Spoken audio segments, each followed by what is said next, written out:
President Trump's nuclear strategy might mean the death of us all, because he's treating nuclear war like a game, as if the nuclear football, the briefcase with the launch codes that follows him around everywhere, were an actual football. Oh goody, I love football. North Korea, I'm open.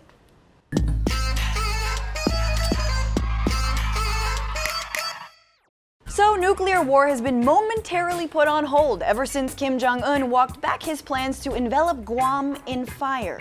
Kim Jong-un plans to hold off from launching missiles at Guam, at least for now. He said if the Yankees persist in their extremely dangerous, reckless actions on the Korean peninsula, North Korea's military will ring the windpipes and point daggers at their necks. Ring the windpipes and point daggers at necks? Someone's nation just got Looney Tunes. This comes after Trump promised fire and fury on North Korea if it threatened America. Still, America managed to see that fire and fury. Widow tiki fire. And while Trump's sympathy for neo-Nazis is truly upsetting for this country, it's his ad-libbing on nuclear warfare that's worrying the entire world. I read about we're in Guam by August 15th. Let's see what he does with Guam. He does something in Guam, it will be an event the likes of which nobody's seen before. Okay, but on the plus side, he now knows about Guam, the U.S. territory in the middle of the Pacific, whose flag looks like something he'd grab. Because honestly, how much you want to bet 3 weeks ago Trump had never heard of Guam? Of course I've heard of Guam. It's where they make the Guami bears. I hate the green Guami bears. Get them out of here! Throw them out! Setting aside the specific history of the US and North Korea on the issue of nukes, the Korean War, or that nukes are North Korea's only source of pride other than the fact that Kim Jong-un had the hipster youth haircut before everyone else, the president's behavior begs the very critical, admittedly late question, what does Trump know about nuclear war? Here are the three main things he hasn't seemed to grasp over the last year. First, he doesn't understand the gravity of it.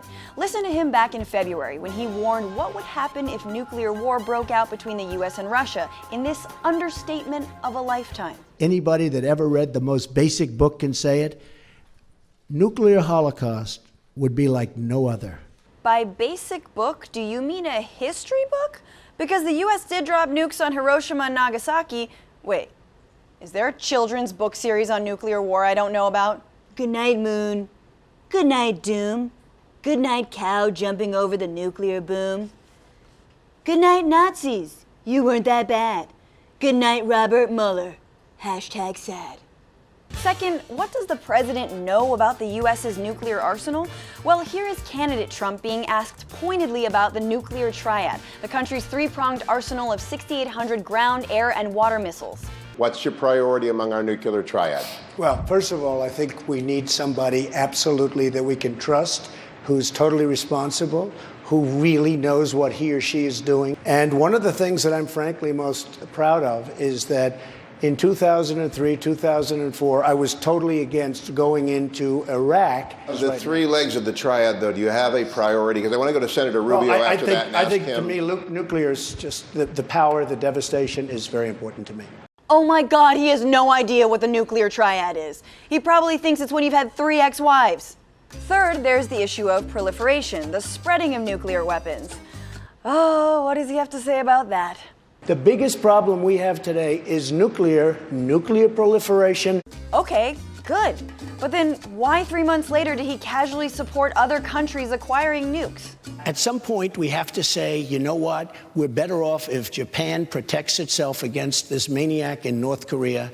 We're better off, frankly, if South Korea is going to start to protect itself. Saudi Arabia, nuclear weapons? Saudi Arabia, absolutely. Can I be honest with you? It's going to happen anyway. It's going to happen anyway. It's only a question of time. They're going to start having them, or we have to get rid of them entirely. Wait, what? Trump is arguing for full-scale nuclearization or disarmament in the same sentence. That's like a wedding vow that commits to cheating. I promise to be faithful to you till death do us part. Or I'll sleep with all your friends. I mean, let's be honest, it's gonna happen anyway. So then what is Trump's strategy when it comes to threatening the use of nuclear weapons, the likes of which he doesn't take very seriously, knows little about, and doesn't mind the rest of the world having? Shh, it's a secret.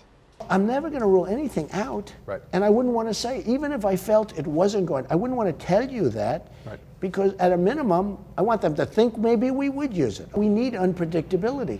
I see. Classic psychological warfare. Convince your enemies that you're insane, then convince your allies that you're insane, then be literally insane, and victory is yours. All from the book by Sun Tzu, The Art of Why! And that unpredictability is rightfully cause for concern for our allies. They're hearing a guy running for president of the United States talking maybe using nuclear weapons. Nobody wants to hear that about an American president. Why are we making them? Why do we make them? Why do we make nuclear weapons? That's actually a good question.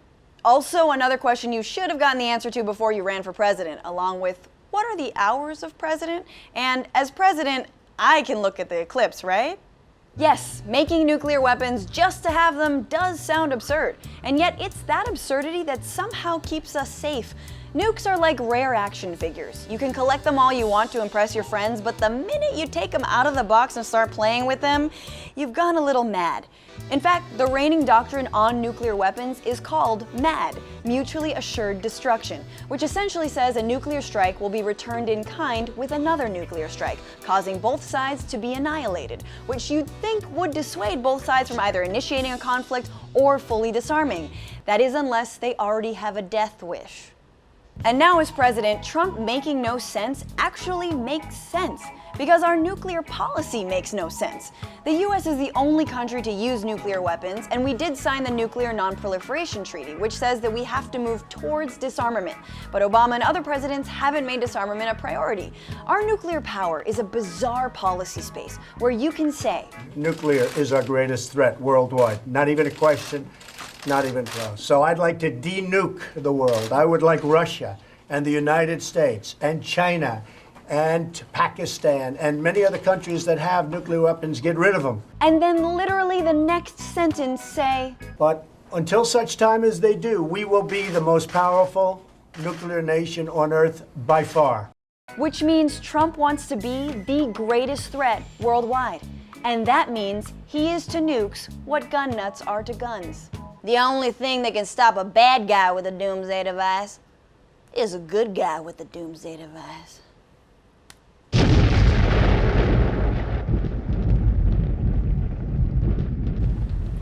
Kwame Bears is the dumbest joke ever. Thanks so much for watching Newsbroke. Please subscribe right now. And let me ask you, did you know about MAD, Mutually Assured Destruction? I didn't before this piece. Also, what's your favorite Kwame Bear?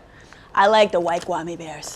Also, we got big news coming up in the next couple weeks, so keep it locked to Newsbroke every Friday right here on YouTube. I just plugged YouTube. Why?